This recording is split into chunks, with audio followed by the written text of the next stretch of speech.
श्वास जो हम जब से जन्म लेते हैं और मृत्यु तक हमारा श्वास लगातार चलता है। कोई व्यक्ति हो सकता है 2-3 दिन भोजन के बगैर रह सके, हो सकता है पानी पिए बगैर भी कोई व्यक्ति 2-4-6 घंटे 8 घंटे या 1 दिन भी या 2 दिन भी चलो बहुत ज़्यादा प्रयत्न करके छोड़ सकता है। मैंने एक बार अन्न और जल 4 दिन तक नहीं खाया था कॉन्टिन्यूसली। ये वैसे ही मेरे मन में आया, मैंने बता दिया आपको कि मतलब हम कर सकते हैं। पर श्वास जो है, जो हम अपने से श्वास हमारे अंदर बाहर हो रहे हैं, ये हम मेरे ख्याल से एक आम व्यक्ति जैसे मैं हूँ, आप हैं, हम सब हैं, हम अगर बहुत ज़्यादा अभ्यास करेंगे 4-6 महीने 8 महीने तो हो सकता है हम 1 मिनट 2 मिनट 2.5-3 मिनट तक पहुँच जाएं। पर ऐसा नहीं कि कोई 1 घंटा रोक के बैठा है, 2 घंटा रोक के बैठा है। हाँ, किताबों में सुना है, वास्तविकता में तो मैंने नहीं देखा कभी किसी को कि इतना लंबा कोई श्वास रोक के बैठा हो। तो जो ये श्वास हैं, ये हमारे को जीवन देते हैं और सबसे बड़ी बात, ये हमारे को डायरेक्टली परमात्मा से जोड़ते हैं। जब हमारा श्वास अंदर जाता है तो उसे हम कहते हैं व्यष्टि प्राण, और जब हमारा श्वास बाहर जाता है तो उसे हम कहते हैं समष्टि प्राण। व्यष्टि यानी कि व्यक्तिगत, समष्टि अर्थात समस्त, कॉस्मोस। अब जो लोग कहते हैं ना कि हमारे को ईश्वर प्राप्ति करनी है, हमारे को ईश्वर को देखना है, हमारे को ईश्वर से मिलना है, तो आप देखिए हर श्वास में हम ईश्वर से मिल रहे हैं, हम हर श्वास में ईश्वर के साथ एक हो रहे हैं। क्योंकि जब भी हमारा श्वास बाहर जाता है और वापस अंदर आता है तो वो ईश्वर जो ब्रह्मांड है ना, उससे जुड़ता है और वापस आता है। और हम फिर भी कहते हैं कि हम ईश्वर से मिले नहीं, हमें ईश्वर का साक्षात्कार करना है। तो आज जो हम बात कर रहे हैं कि किस प्रकार से, अब ये तो हमें समझ आ गई कि श्वास जो है हम हर पल मतलब हर श्वास में हम ईश्वर से जुड़ रहे हैं, पर इस श्वास जो जोड़ते हैं हम हर श्वास में ईश्वर से, हम अपनी इच्छाओं को कैसे पूरी कर सकते हैं।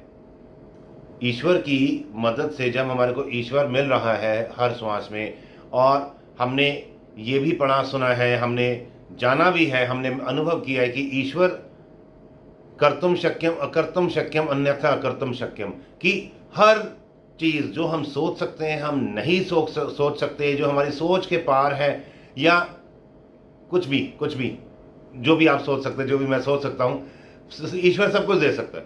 तो और हर श्वास में हम ईश्वर से मिल भी रहे हैं। अब ऐसा क्या करें जिससे हमारे को ईश्वर की प्राप्ति हो। देखिए, लेफ्ट नाक से सांस लिया, चंद्र नाड़ी एक्टिवेट होती है, राइट से लिया, सूर्य नाड़ी एक्टिवेट होती है। जब मध्य स्वर चलता है तो उसे हम सुषुम्ना कहते हैं, हम सबको पता है।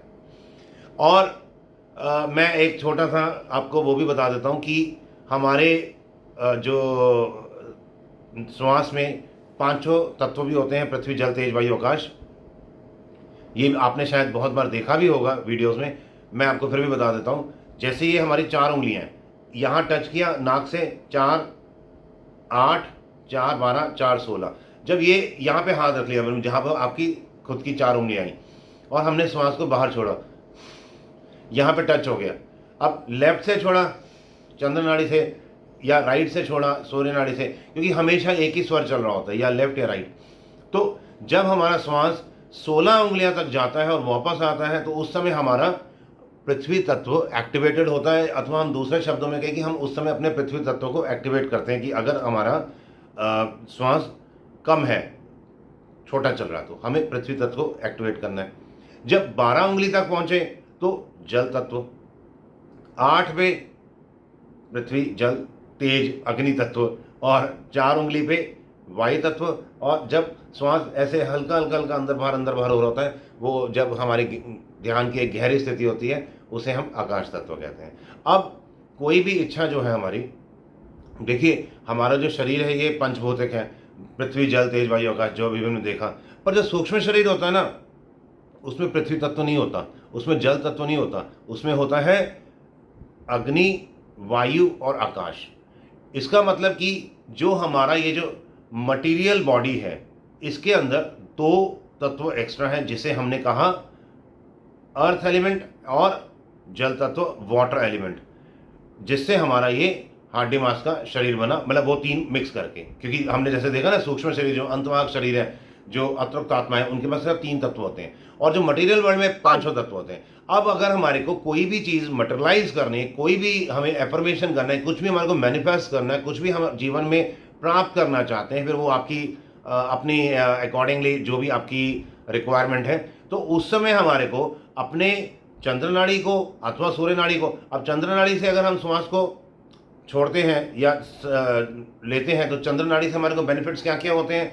सबसे बड़ा बेनिफिट ये होता है कि हमारे जो मन शांत होता है, और हमारा जो मैं अपना सिर्फ उसकी बात कर रहा हूँ, हमारी डिज़ायर्स की बात कर रहा हूँ। फ़ायदे तो हज़ारों हो सकते हैं। हमारे मन को शांत, तो एक कोई भी चीज़ है उसको करना ही होता है, इसलिए मैंने मन की शांति बोल दी। मैनिफेस्टेशन के लिए बहुत ज़रूरी है चंद्र नाड़ी।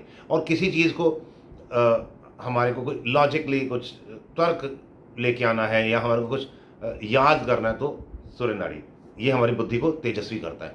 तो अब जब हमारा चंद्र नाड़ी या सूर्य नाड़ी, जो भी आपकी रिक्वायरमेंट है, आप अपने बुद्धि को तीक्ष्ण करना चाहते हैं या आप धन चाहते हैं, तीक्ष्ण के लिए सूर्य नाड़ी हो गया और धन के लिए चंद्र नाड़ी हो गया। अब हमने अपने श्वास को नोइंगली, प्रयत्नपूर्वक, वो जो 16 था ना पृथ्वी तत्व, वहां तक जोर से फोर्स से छोड़ना है, फिर भरा, वहां तक गया, फिर आया, ऐसे कॉन्टिन्यूसली करिए। 3 minute, 4 minute, 5 minute, 6 minute, 8 minute, जैसे भस्त्रिका प्राणायाम करते हैं ना, पर भस्त्रिका तो बहुत तेज होता है, यहाँ पे आपने थोड़ा सा स्लो करना है। और हमेशा एक चीज़ का ध्यान रखना कि वो 16 उंगली तक जाए अंदर। जब वो रिपेल होगा, जब वो वापस आएगा, तो वो अपने आप हमारे लंग्स फूलेंगे।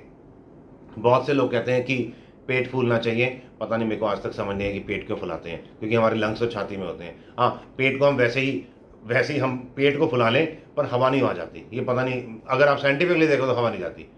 अब एनी हाउ, अब जब हम मैनिफेस्ट कर रहे हैं या हम अपनी बुद्धि को तेजस्वी करना चाहते हैं, तो हमने 16 उंगली तक अपने श्वास को छोड़ा लिया। 5 मिनट तक, 10 मिनट तक कॉन्टिन्यूसली करते रहे। 16 उंगली तक गया, सांस छोड़ा और वापस लिया, और हमने मन ही मन जो भी हमारी इच्छा है, चाहे फिर वो हमारी किसी हमने चाहे कुछ अपना बुद्धि को तेजस्वी करना है, या हमारे को ब्रह्मचर्य को बढ़ाना है, या हमारे को अपने रिलेशंस को ठीक करना है, या हम धन चाहते हैं, हमारे को जॉब नहीं मिल रही है, या कुछ भी जो कुछ भी है, बस वो चंद्र नाड़ी की चीज़ें अलग होती हैं और सूर्य नाड़ी की चीज़ें अलग होती हैं। वो मैंने आपको पहले ही बता दिया है कि वैसे मैंने 2 चीज़ें बताई हैं। आप थोड़ा सा, आप सब समझदारी होते हैं, शायद मेरे से ज़्यादा ही समझदार होते हैं आप, तो आप क्योंकि मैं कमेंट्स देखता हूँ तो मैं समझ जाता हूँ कि जो देख रहे हैं वो मेरे से भी ज़्यादा समझदार है, उनको मेरे से ज़्यादा ज्ञान होता है। Thanks for that. जो आप कमेंट्स भेजते हैं उसके लिए बहुत बहुत धन्यवाद, कि उससे मेरा भी ज्ञान वर्धन होता है, फिर मैं उस पर रिसर्च करता हूँ जो आप कमेंट्स भेजते हैं। तो एनी हाउ, मेरा कहने का मतलब है, अच्छा वो कमेंट्स जैसे भेजते हो ना, तो जो टॉपिक्स आपके जो प्रश्न है वो तो भेज भी दिया करो, पूछ लिया करो, और अपनी ओर से भी कोई अगर टॉपिक चाहते हैं तो बता दिया करो। थोड़ा सा मैं भी कई बार ध्यान नहीं रहता टॉपिक्स के बारे में। तो अब करना क्या है, बात फिर से वही आ जाती है कि जो हमारा स्वर विज्ञान है, जिस समय, अच्छा मैं एक और बात बताता हूँ, अगर हम समागम में है, स्त्री पुरुष समागम में है, और अगर चंद्र नाड़ी चल रही है समागम के टाइम पे, तो बच्चा फीमेल होता है, और अगर सूर्य नाड़ी चल रही है तो बच्चा ये होता है, क्या बोलते हैं, पुरुष, मेल, बॉय चाइल्ड। और अगर सुषुम्ना नाड़ी चल गए गलती से, तो फिर ट्रांसजेंडर हो जाता है। वो ट्रांस, जैसे हम कहते हैं ना, क्या बोलते हैं, हिजड़े, वो सुषुम्ना नाड़ी की देन है। क्योंकि सुषुम्ना नाड़ी जो होती है ना, वो सिर्फ हमारे को शून्यता की ओर लेके जा रही है, हमारे को गहरे ध्यान की ओर लेके जा रही है, हमारे को आत्म साक्षात्कार, हमारे को ब्रह्म साक्षात्कार की ओर लेके जा रही है। तो सुषुम्ना नाड़ी का जब भी प्रयोग होगा, तो आप समझ लीजिए, जब भी आपके सुषुम्ना नाड़ी चल रही है, आपको लगता है कि दोनों श्वास, मतलब जब सुषुम्ना चलती है ना, बहुत से लोग कहते हैं कि लेफ्ट और राइट दोनों चलते हैं। एक्चुअली ना लेफ्ट चल रहा होता है उसमें, ना राइट चल रहा होता है। जब सुषुम्ना चलता है, क्योंकि मेरा दिन में कई बार मैं चलाता हूँ अपने, मैं खुद भी चला लेता होता हूँ, और बहुत बार वो खुद भी चलता होता है। श्वास पीछे, यहाँ नाक के अंदर पीछे से ना, सेंटर ऑफ, मतलब ये नाक के पीछे जो हड्डी होती है ना, वहाँ से वो फ्लो कर रहा होता है, ऐसे नहीं चलता, वो एकदम सेंटर से चल रहा होता है, बहुत सेंटर से। वो फील हो जाता है कि ये सुषुम्ना चल रही है, ना उस समय लेफ्ट में होते हैं, ना उस समय राइट होते हैं। जाता दोनों नॉस्ट्रल्स इन्हीं से ही है, परंतु फील ऐसा हो रहा है। अब चंद्र नाड़ी भी आप समझ गए, सूर्य नाड़ी भी समझ गए, सुषुम्ना भी समझ गए। अब स्वर विज्ञान की अगर आप सिद्धि चाहते हैं, स्वर विज्ञान से अगर आप किसी भी रूप में सिद्धि चाहते हैं, तो उसका सबसे अच्छा तरीका है केवली कुंभक प्राणायाम।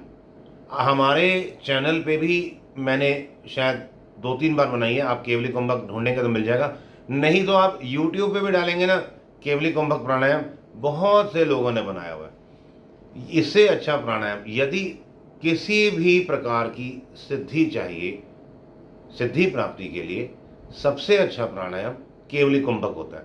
ये जो कपालभाति है या ये जो भस्त्रिका है, अनुलोम विलोम है, ये जो है हमारे शरीर को शुद्ध करते हैं, नो डाउट, ये भी हमारे को साधना की गहराइयों में लेके जाते हैं। प्रारंभिक प्राणायाम यही करने चाहिए, परंतु ऑन द होल जब हमारे को एक साधक को सिद्धत्व के लिए बढ़ना है और रॉकेट की स्पीड से बढ़ना चाहता है व्यक्ति, तो केवली कुंभक प्राणायाम शुरू करें। वो त्रिबंध सहित होते हैं। अगर आप त्रिबंध किसी भी कारण से नहीं कर सकते, जैसे अच्छा मैं एक और बात बताऊँ, जिन लोगों को पाइल्स की तकलीफ है या फिशर्स की तकलीफ है, किसी को अगर अस्थमा की तकलीफ है या किसी को जो पेट में जो कॉलन होता है उसकी तकलीफ है, या किसी भी रूप में पेट में कोई ना कोई इंटेस्टाइन्स की कोई प्रॉब्लम है, तो वो त्रिबंध ना करें, वो सिंपल करें। अगर त्रिबंध कर सको तो बहुत अच्छा है, पर किसी भी कारण से यदि कोई भी शारीरिक कष्ट है तो त्रिबंध ना करें। अच्छा, कोई कहे कि मैं सिर्फ एक बंद लगा लूँ, मैं 2 बंद लगा लूँ, उसको कोई बेनिफिट नहीं होता। त्रिबंध का जब हम 3 बंद लगाते हैं तो ही हमारे को त्रिबंध का लाभ मिलता है।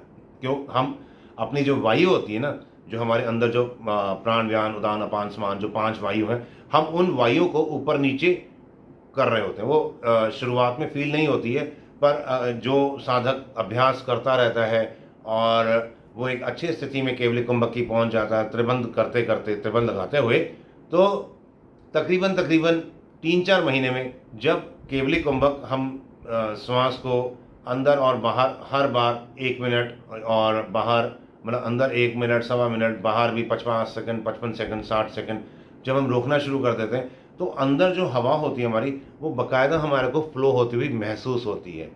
मतलब ये जब ये चीज़ें होनी शुरू हो जाती है ना, इसका मतलब कि हमारा कॉन्शियस लेवल बहुत ज़्यादा बढ़ रहा है। और जब हम कॉन्शियस लेवल हमारा बढ़ना शुरू हो जाता है ना, तो इसका मतलब ये हम now we have step the first letter for the सिद्धि। हमने पहले स्टेप पे अब आ गए हैं, जब कॉन्शियसनेस लेवल हमारा बढ़ना शुरू हो जाता है।